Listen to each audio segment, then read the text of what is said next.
When I was younger, I used to believe that when you do good things in life, good things will happen to you. When you study hard and just obey the rules.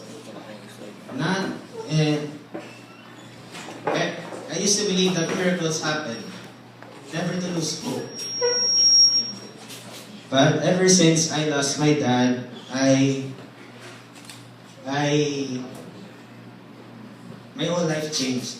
I used to be very negative of my outlook in life that everything will just become worse.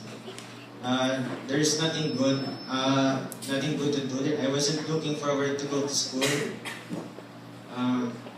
But my friends were there to help me. They helped me change when I lost my dad. It was a hard time.